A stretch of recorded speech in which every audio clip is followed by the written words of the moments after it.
4.3 million engines, that is not a typo. And honestly, it is not even the full number, because when you add up the recalls, the investigations, and the technical service bulletins that were quietly sent to dealers over the last 18 months, the real figure is somewhere north of 5 million vehicles, 5 million cars, trucks, and SUVs sitting in driveways right now with owners who have absolutely no idea anything is wrong. Their cars start, their cars drive, and then one day, often years after the warranty expired, the engine that felt completely healthy just gives up. So what is actually going on? Which brands are we talking about? And could your car be one of them? Stay with me, because what you are about to hear cuts across some of the biggest names in this industry, and it all starts with a decision that was made long before any of these vehicles left the factory. To understand how we got here, you have to understand the pressure that was building behind every single one of these failures. This was not an accident. It was a policy. Over the last 15 years, governments on every continent tightened emissions targets harder and faster than at any point in automotive history. The United States pushed corporate average fuel economy standards to new limits. Europe rolled out round after round of stricter rules. Asia followed. And the message to every manufacturer was the same. Make your engines cleaner, make them more efficient, and do it on a timeline that does not wait for the technology to catch up. So the industry did the only thing it could under that kind of pressure. It downsized. The logic was actually brilliant on paper. Take a small 3 or 4 cylinder engine, bolt on a turbocharger, add direct fuel injection. Now it produces the power of something twice its size, while burning significantly less fuel. The emissions numbers look great, the efficiency ratings pass every test, and the car still sells because it feels quick enough behind the wheel. The problem is physics. To pull that kind of power out of a small engine, you run it harder than it was ever designed to run. You force in more air, you raise the pressure inside the cylinders, you push combustion temperatures into ranges that older, larger, more relaxed engines never came close to seeing. Every component now lives right at the edge of its limit, and the safety margin that engineers once built in, that buffer that let an old engine shrug off a missed oil change or a cold start, gets engineered out in the name of efficiency targets. That is the real villain in this story. Not one brand, not one rogue engineer who made a bad call. The villain is the gap between what the regulations demanded and what the physics of internal combustion can actually deliver. The manufacturers who got into the most serious trouble were the ones who pushed hardest into that gap. So let us talk about names, because this is exactly where most reporting on this topic stays vague. And vague does not help you when you are trying to figure out whether your own car is sitting on a ticking clock. Let us start with Hyundai and Kia. By any measure at all, this is the largest engine failure crisis of the modern automotive era. Since 2011, the Theta II 2.0-liter and 2.4-liter engines used across dozens of models have been linked to rod bearing failures, piston ring problems, seizures, fires, and extreme oil consumption. Close to 10 million vehicles recalled over roughly a decade, hundreds of thousands of engines replaced. The total financial exposure, lawsuits, settlements, regulatory fines, could eventually land above $5 billion. And it is not over. Earlier in 2025, Kia recalled over 130,000 Seltos and Soul models for the exact same underlying issue. The Theta II story is still being written. Then there is Nissan. In mid-2025, Nissan recalled around 500,000 Rogue SUVs equipped with its VC-Turbo engine, a technically impressive variable compression design that turned out to be especially vulnerable to high oil temperatures. When the oil breaks down under heat, the bearing seize, and when the bearing seize, you need a new engine. By February 2026, a second recall added more than 650,000 additional vehicles to that number. Nissan responded by extending the powertrain warranty in the United States to 10 years or 120,000 miles for affected owners. That is a step. But buyers in other markets are still waiting for the same protection. Now Ford deserves its own chapter here. In 2025, Ford issued 153 recalls affecting nearly 13 million vehicles. almost doubling the previous all-time industry record set by GM back in 2014. Engine failures were a major part of that picture. Over 700,000 Ford engines have been recalled for failures that regulators flagged as fire risks. By mid-2026, Ford had already issued 34 new recalls covering close to 10 million additional vehicles, and the year still had months left to run. The EcoBoost family sits at the center of most of these concerns. 3-cylinder, 4-cylinder, 6-cylinder variants spread across the F-150, the Bronco, the Explorer, the Escape, and more. Toyota, this one genuinely stings because Toyota spent decades building a reputation for reliability that most other brands could only dream about. But the 3.4-liter twin-turbo V6, introduced in the redesigned Tundra, became a serious problem almost from day one. Rod bearing failures were being reported before some owners had even done their first oil change.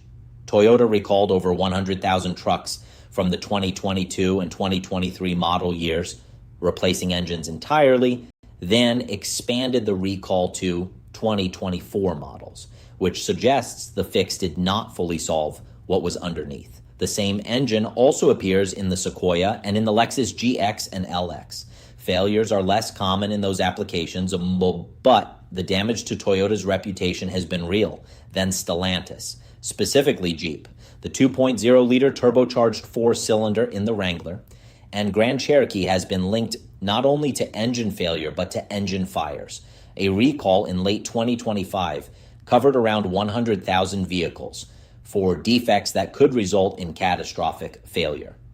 Owners have reported head gasket failures, cracked cylinder liners, damaged pistons, oil leaks, coolant leaks, and turbocharger failures. Jeep is introducing a revised engine in the 2026 Grand Cherokee. But until that powertrain builds a real-world track record, the caution flag stays up, and Volkswagen.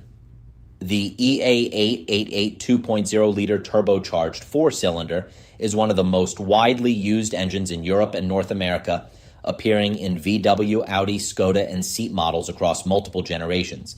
Its history is long and complicated. Oil consumption issues, timing chain problems, and turbocharger failures have followed various versions of this engine through multiple model cycles. So different brands, different engine families, different root causes on paper, but the same story underneath. The relentless push for efficiency stripped out the margin for error. And when something went wrong, there was nothing left to absorb it. Here is how these failures actually happen. Because understanding the mechanism is what lets you catch them before they become catastrophic. It almost always starts with oil.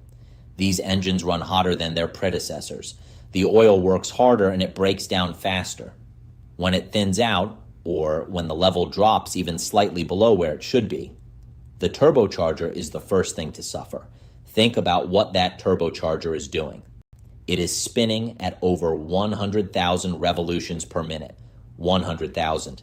And it depends entirely on a continuous clean film of oil to survive. Starve it, even briefly, and the bearings inside start to wear. As they wear, they release microscopic metal particles back into the oil. Now that contaminated oil circulates through the entire engine, carrying abrasive debris into the main bearings, the camshafts, every surface that was designed to run on clean lubrication.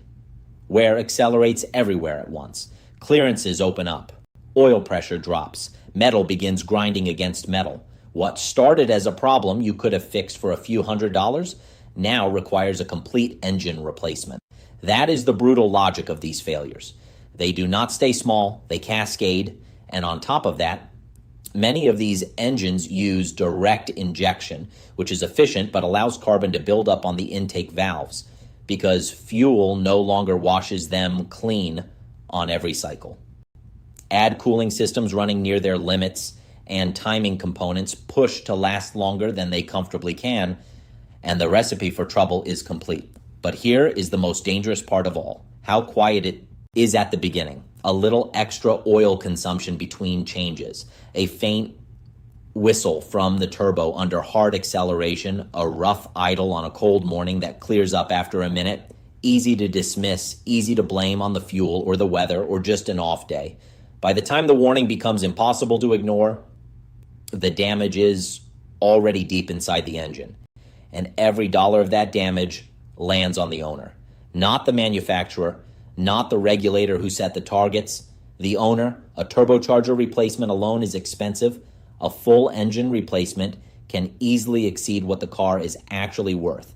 And then come the warranty disputes, where owners are told the failure resulted from neglect, even when they have a complete service history proving otherwise. Many people paid out of pocket for repairs years before an official recall ever appeared, only to find out later they were never alone, that thousands of other owners had the exact same failure from the exact same root cause. And on top of the repair bill, there is the invisible damage. The rental car while the vehicle sits in a workshop for weeks. The collapse in resale value the moment a buyer checks the history and sees an engine recall attached to the VIN. For a lot of families, one engine failure turned what felt like an affordable car into a financial trap they did not see coming. Now, does any of this mean you should never trust a turbocharged engine? No. And this is the part that almost never makes it into the headlines. There are turbocharged platforms out there that routinely cover 200,000 miles or more with almost no drama. The difference between those engines and the ones in these recalls is rarely luck. It is engineering discipline. The engines that hold up were designed with real margin, stronger internals, smarter cooling circuits, oil management systems that protect the turbo even when the driver is not being careful, and power targets that left the engine room to breathe, instead of squeezing every last number out of a specification sheet. The manufacturers who came through this era best were the ones who treated the emissions targets as a floor, not a ceiling to scrape against. Because when that kind of engineering discipline meets consistent maintenance, a turbocharged engine can be both genuinely efficient and genuinely durable. The crisis is not turbocharging. The crisis is what happens when the pressure to hit a regulatory number overrides the judgment of the engineers who actually understood what the metal could sustain. So what do you do right now? If you drive a turbocharged vehicle, any turbocharged vehicle, here is exactly what I would do. First, check your VIN against the official recall database for your country. In the United States, that is NHTSA.gov. Do it today, not this weekend. Today, recalls are added constantly.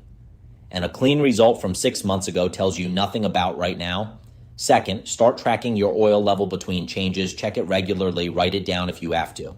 Rising oil consumption, burning through more than you used to, is often the very first warning sign. It shows up long before any dashboard light comes on. Third, consider shortening your service intervals. The manufacturer's recommended schedule was written for average driving under average conditions. If you drive hard, take a lot of short trips, or live somewhere with extreme temperatures, you are not average, and your engine should not be treated like you are. Fourth, use the exact oil specification in your owner's manual, not something close, the exact spec. The viscosity and the additive package matter more in these tight tolerance engines than in anything built 20 years ago. Fifth, listen to your engine. A new whistle under acceleration, a rattle on a cold start that goes away after a minute, a rough idle that comes and goes, none of those sounds should be ignored. Each one is worth a quick conversation with a mechanic while it can still be fixed cheaply. Sixth, keep every maintenance record you have, receipts, stamps, photos of the odometer with a date. If a warranty dispute ever comes, and with these engines it might, documented proof that you did everything right is the strongest position you can be in. And if anything about your engine feels or sounds different than it used to, get it looked at early. With these engines, early is the difference between a $400 fix and a bill that totals the car. Let us come back to where we started. 4.3 million engines recalled, more than 5 million when you count everything currently moving through the system. It would be easy to scroll past a number like that, to file it under just another recall story and move on. But it points to something that matters.